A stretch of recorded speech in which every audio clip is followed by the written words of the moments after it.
ঘৃণার পাত্র নাম আমি, পেলাম কত বদনাম তোর কারণে বুকের ভেতর, তোর কারণে বুকের ভেতর দুঃখের বসত বাড়ি।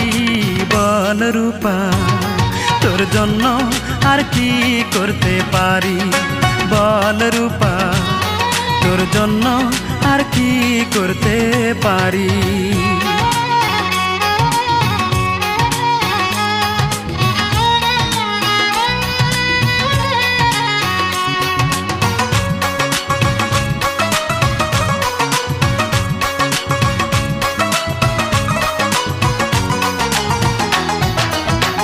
আমি অধম বেঁচে আছি, এই বাঁচা তো বাঁচা নয়। এই দু চোখে দেখবো আমি দুঃখ কষ্ট কারে কয়।